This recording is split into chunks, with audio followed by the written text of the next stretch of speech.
Hi, I'm Karla Jones, the Senior Director of Federalism, Homeland Security, and International Relations at ALEC. And I am honored to have with me here today Ambassador Marek Magierowski. So am I. Thank you very much for having me. Oh, thank you for joining us. And before you were Poland's ambassador to the United States, you were Poland's ambassador to Israel. I've had many hats, actually. Oh, okay. In my professional past, I was the Polish ambassador to Israel. And prior to that, I was also Deputy Foreign Minister responsible for, among many other things, also both Americas and our relations with China. And before that, I was the spokesperson of the Polish president. Oh my gosh, that's wonderful. Well, thank you. I don't know whether it's wonderful, but it's been a long career. It's a wonderful career, a long and wonderful career. And I heard from a mutual friend of ours that you're fluent in Hebrew. Yes, so I am. We have a lot of topics for future podcasts. But today we're going to be talking about what I think is one of the most consequential tests that the West has faced since the end of the Cold War. Basically, Russia's attack on Ukraine and how to mount an effective, robust response to that attack.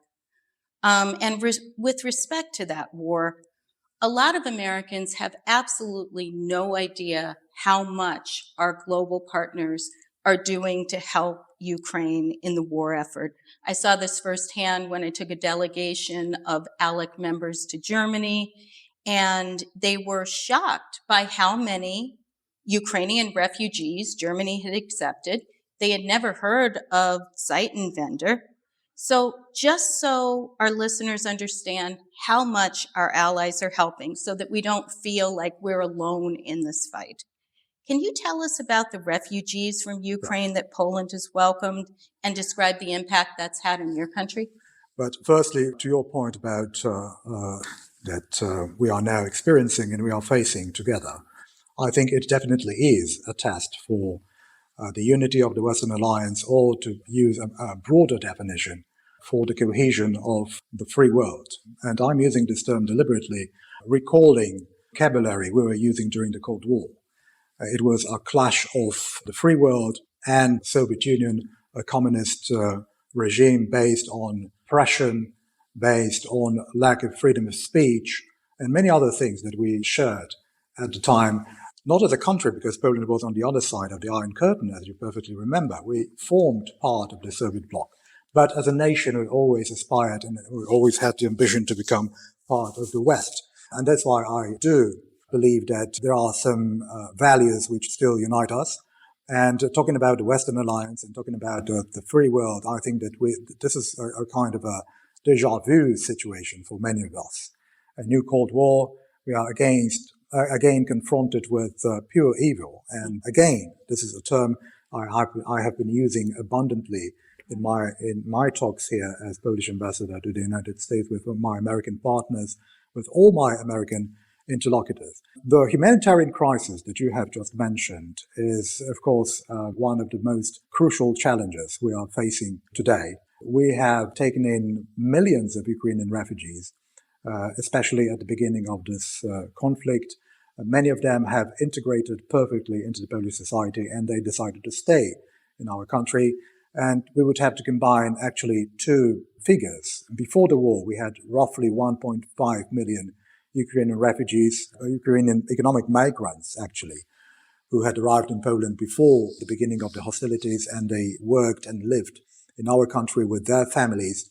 And then another 1.5 million refugees who fled war-torn Ukraine just after February the 24th. Many more have crossed the border ever since, but not all of them, of course, have remained in our country.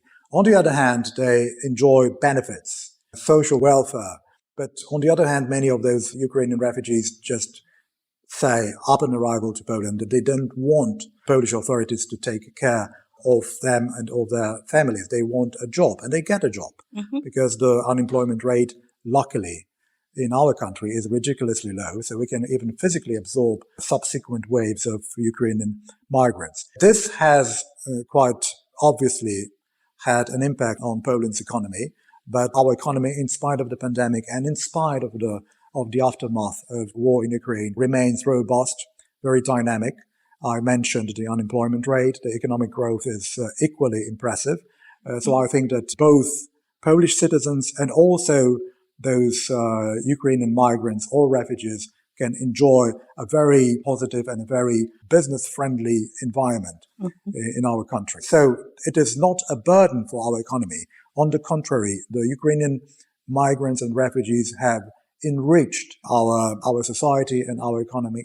And I do believe that, for example, I expected some political backlash, especially at the beginning of this conflict, as in many other European countries which have had to cope with migration crises over the last couple of years. Unlike in Poland, which again has managed to absorb those migrants and refugees into our labor market, for instance. So I do believe that in the longer term, this will somehow shape not only our economy, but also our society in a more broad picture. God, that's interesting. So it's had, in a way, a net positive impact on the nation. A very positive one, indeed. Awesome. And in addition to the humanitarian support, Poland has also provided quite a bit of military aid. What has been the nature of the military? Quite a bit is an understatement. We have delivered, for instance, more than almost 300 battle tanks to Ukraine, some aircraft, a lot of ammunition, howitzers, anti-aircraft systems. It has been quite a sizable contribution to Ukraine's military effort in this unequal confrontation with the Russian army. On the other hand, we all realize now how miserably the Russian troops have performed in Ukraine, which came as a surprise actually to many experts and ordinary citizens, not only in Europe and in the central part of our continent, but also elsewhere. The Russian army has been considered the second largest in the world. And as Secretary Blinken rightly noted a few days ago, it turns out that it's the second best army in Ukraine. But leaving all those jokes aside, I think that it is important also not only for Poland, but also for all our allies in Europe and beyond to keep up that military assistance, because this is what Ukraine needs to ultimately defeat the Russian army within its borders. I think that victory is possible, and I'm glad that many European politicians and many American politicians have already altered a little bit the vocabulary they are using, talking about this war and speaking not only about the possibility of Ukraine not losing this war, but effectively winning this confrontation with Russia. I think that we've all had our misgivings about, for example, the possibility of recapturing or liberating Crimea. Now, I think it is within the reach of the Ukrainian armed forces to liberate the peninsula and other regions in Ukraine which were annexed and occupied in 2014 after the annexation of Crimea, because actually, when we talk about the start of this war, the beginning of the hostilities, we should not be talking about February 24th. The war actually started 9 years ago. And it's also important to remember that, and it's also important to be absolutely confident that Ukraine, with the assistance of the collective West, can deal a devastating, definitive blow to the Russian army. Yeah, I think a Ukrainian victory is necessary, and it is true that we in the West forget that Ukraine has been at war consistently since 2014. And in my opinion, Crimea and the Donbass should be non-negotiable. They are part of Ukraine. And you mentioned some of the positive effects of Ukrainian refugees. Has Poland suffered any negative effects, like increased energy prices, depletion of military equipment, anything like that? Well, the energy prices have indeed increased over the last couple of months, but there are an array of different factors which have contributed to some hardships in Poland's economy. Inflation remains pretty high, but of course we can blame a vast part of responsibility on President Putin and his neo-imperial ambitions and his obsession with Ukraine, that has also had an impact on not only on Poland's, but also on the global economy in many aspects. As I said, I expected political backlash on the Polish domestic political scene, which has not materialized, fortunately. Of course, there are some fringe parties and fringe political camp which has vehemently opposed increased immigration and those waves of refugees who have arrived in Poland since the beginning of the war. But again, they do not have actually essential influence on Polish political life. They are on the margins of the Polish parliament and the Polish political public discourse. You also mentioned our Poland's military capabilities. It's true that we have depleted our military capabilities quite significantly because we have always been determined to aid Ukraine as much as possible, also in military terms. I mentioned those almost 300 tanks and a lot of other military equipment we have supplied Ukraine with since the beginning of the war. That means that, of course, we have to be very careful trying to strike the right balance between arming Ukraine and remaining a robust country in terms of our military preparedness for, long-term threats which are still looming on the horizon. And that's why, for example, we have been in talks with our American partners, with our South Korean partners, purchasing equipment, purchasing state-of-the-art weaponry, mostly from these two countries, from the United States and South Korea. By the way, our defense minister is now paying a visit to Seoul and talking with his South Korean counterparts about further commitments on our part. So it's important for us to not only to strengthen the Ukrainian military, but also not to deplete our own military capabilities excessively. And this is one of the most important tasks and most important challenges the current Polish government is facing. And it seems, as you alluded to, that Putin's attack on Ukraine managed to unite the West and give NATO a renewed purpose. What is your assessment of Western cohesion a year and a half after this segment of the war has begun? And do you believe that Western resolve will remain strong, or are you concerned about war fatigue? I'm always concerned about war fatigue, also because I'm a former journalist, so I know the mechanics and I know how the media works, both in the United States and in Europe. So paradoxically, I'm even surprised that the interest in everything Ukrainian and in what is going on the battlefield now in Ukraine is still so vivid. In the American press and in the European media, Poland is a case apart, of course. I do believe that that the Western resolve will be upheld in the longer term. I do believe that cohesion and the unity is firm. Although at the very beginning of the war, we saw some countries more reluctant than others, for example, to become more engaged in this confrontation against Russia and to impose more severe sanctions on the Russian individuals and on the Russian economy.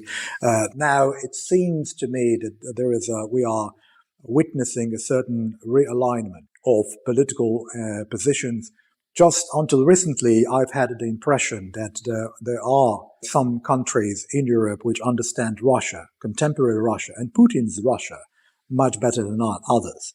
And I mean, of course, Poland, the Baltics, other Central European countries, but also the Scandinavians and the Anglo-Saxon universe, including, of course, the UK, the United States, and Canada, all three NATO members, but also countries like New Zealand or Australia, and some more remote allies like Japan and South Korea. All these countries seem to understand the threat much better than others. There was some reluctance on the part of some other European countries in terms of further relations with Russia, because the economic ties between those countries and Russia had always been very, very strong and much more substantial than in our case, for example. But I do believe that now, after so many months of the Russian aggression against Ukraine, even countries like Germany or France, which have always tried to maintain, a decent relationship with Russia, even after the invasion against Ukraine, now they are in the process of changing their minds. And if you hear what President Macron and Chancellor Scholz have been saying recently, those were harsh words, actually, against Putin, against Putin's aggression, against Putin's geopolitical agenda. And I think it's really uplifting and reassuring, also in the longer term, that we are all maybe not unanimous in terms of condemning Russia's aggression and in terms of how we see, for example, the European Union's future relationship with the Kremlin.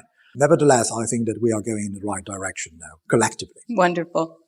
And as you well know, but some of our listeners may not know, NATO accession is written into the Ukrainian constitution. And during a visit there in 2019, I saw a lot of enthusiasm in Kyiv for joining the alliance. Also, Ukraine was offered European Union candidate status last year. What are your thoughts on Ukrainian accession to NATO and to the EU? And what do you think the timeline for both might be? The current Polish government does endorse Ukraine's aspirations and its membership bids in both organizations. NATO will be much more complicated, of course, because in spite of the fact that most Central European countries do support that bid, some others do not, or not as enthusiastically as we do. But I think that Putin's worst nightmare is Ukraine becoming a member of the European Union and not NATO. Because Putin has always dreamed of a world in which Russia's sphere of influence is full of countries which are corrupt, poor, and economically reliant on Russia. Now the picture is changing, slowly and steadily, but I think irreversibly. Why am I saying that this is the worst case scenario for Putin? Because that would demonstrate that you can be an independent country, a post-Soviet republic. Poland was lucky not to be a Soviet republic in the past, but Ukraine has been a Soviet republic. Now, that can prove that those countries can become prosperous and wealthy, and they can crack down on corruption effectively, and they can decouple themselves both politically and economically from the Russian Federation. And I think we can see now this phenomenon in some other post-Soviet republics in Central Asia. China is trying to fill that void. And China can sense now that Russia is becoming weaker and weaker geopolitically, and they are now trying to find niches and find new partners in Central Asia. And I think the same principle applies to Ukraine. Ukraine has applied for EU membership. It has applied for NATO membership. And if it becomes an EU member state in the foreseeable future, you've asked me about a timeline. I don't have a crystal ball. It's very difficult to predict what will happen in the next 5 or 10 years, but because also much depends on other European capitals like Paris or Berlin, Warsaw, and many other political leaders in Europe who might have their misgivings about admitting Ukraine into the European Union. But I think that this is also changing, and many more people now, many more political heavyweights in Europe do realize that it is an irreversible process and that Ukraine will one day become a full-fledged member of the European Union. And ALEC has had model policies since 2011 supporting greater integration of Moldova into Western institutions. That model policy, by the way, was introduced by a then member of the European Parliament from Poland. What are your thoughts on deepening political, economic, and strategic relations with countries like Moldova and like Georgia? Again, Moldova and Georgia are both candidates for membership in the European Union. Moldova has been granted the status. Georgia hasn't yet. But I do believe that also because of our very, very strong and very friendly and very robust relationship with Georgia, regardless of Georgia's internal political turbulences, I do believe that Georgia will also one day become a member of the collective West, not only of the European Union, maybe of NATO one day, and some other organizations which are landmark entities in terms of pertaining or not to the West. The European Union and NATO are both open organizations. We do pursue, and this is also the position of the Polish government, to pursue the open door policy. So Georgia and Moldova are both most welcome to become members of these two organizations. Of course, they have to meet some criteria which are indispensable in this particular case. But I do believe that the more we enhance our cooperation, even before the admission of such countries like Georgia and Moldova into the European Union, because this is a process. Many of those, even Poland, had to meet all those criteria before we ultimately became a EU member state. Again, same principle applies to countries like Georgia and Moldova, and we do keep our fingers crossed for those countries to join the European Union as quickly as possible, because that would signify a substantial enrichment, both politically, economically, and also culturally, in the European Union, in spite of the fact that these two countries may seem at first sight a little bit remote, also geographically. Moldova is in a very particular and a very awkward position, also geopolitically, constantly endangered by Russian aggression. We have been hearing threats aimed at Moldova from the Kremlin for months now. Georgia is even more remote, again, geographically, but I think that politically and culturally, Georgia is purely an European country. Oh, yeah. I actually was in Tbilisi a couple of weeks ago, EU signage everywhere in honor of their The national more aggressive day. Russia acts, the more European all those countries and nations will become shortly. It's true. People just would say to me, just in conversation, that they were sick of Russian domination. I mean, people I barely knew. Last Soviet Republic question, Belarus. What do you think the fallout of a Putin defeat might be for Lukashenko and for Belarus? Well, again, no crystal ball here, no crystal clear predictions. We are following the situation in Belarus very closely because it's our immediate neighbor and a country which has basically become a part of the Russian Federation. It is formally and technically independent and autonomous, but actually all major decisions when it comes to Belarus's politics and Belarus's military status are taken in the Kremlin and not in Minsk. Lukashenko has become almost entirely dependent on Moscow. Some decisions have been taken recently which are really upsetting and disturbing from our perspective. The deployment of nuclear weapons in Belarus, some amendments in the Belarusian constitution, and generally that particular bond between the Belarusian military and the Russian army. Both Belarus, I think Belarus has now a similar status as the Kaliningrad enclave, an unsinkable aircraft carrier for Russia. So again, we are monitoring the situation in Belarus very closely. We had a wave of protests a few years ago in Belarus, and we were also pretty confident that those protests and that social turmoil would eventually lead to some major changes also domestically in Belarus. And again, those prospects and those expectations did not materialize. But I think that the Belarusian society, the civic society, is pretty robust in spite of all those reprisals and in spite of the of the aggressive and inhumane nature of the Belarusian dictatorship. I do believe that the Belarusians are strong enough to finally overthrow this regime. And of course, they will have their own, and they do have their own right to elect their own representatives. And I think that this right will be respected in the future. And Belarus will also become part of the European family. I've heard that about Belarusian civil society as well from other people and completely agree with you on that. One of the things that we're going to need to do when the war is over is rebuild Ukraine, but not just their infrastructure, but civic society, rule of law. What is the best way that the West can help with that? The best way to help Ukraine rebuild its own country and its own economy is to help Ukraine win this war. And we have to be laser focused on military assistance nowadays. This is our most important obligation, our vital commitment to keep up also the pressure on the Kremlin.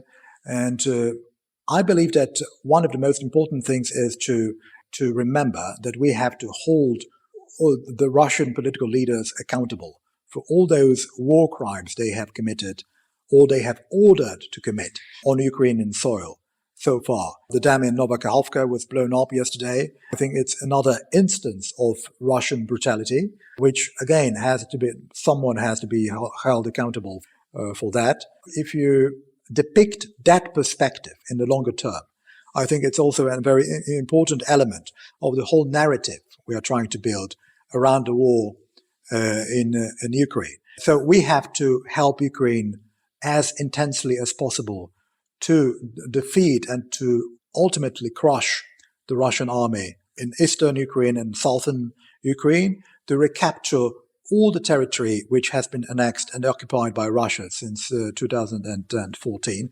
And then we can start thinking about reconstruction. So the reconstruction of Ukraine begins with a military victory. I don't believe, and this is a phrase I have used here pretty frequently, I don't believe in a diplomatic solution in Ukraine. I don't believe that both sides will one day sit at a negotiating table and to try to find a diplomatic solution. I think the solution should be military, and this solution should, I think that the only solution is Ukraine's victory against the Russian army. I agree with you completely on that. And is there anything else you'd like our listeners to know? We haven't talked actually about the mood in the United States. To what extent the America is ready and is willing to keep up the pressure and to continue aiding Ukraine, both politically and militarily. I would like to express my gratitude to the United States for its leadership. It's important to have a leader in our camp, and America has proven very resilient also in terms of its domestic politics. And in spite of some doubts some American politicians might have about the military and the financial assistance to Ukraine, I think that many of them have already realized how important it is not only for Ukraine but also for countries like Poland and for America itself to help Ukraine win this war. Well, I want to thank you for taking the time to speak with our listeners about this incredibly important topic, and we look forward to welcoming you to our annual conference in Orlando. Looking forward to it. We're looking forward to Thank you so much. Thank you.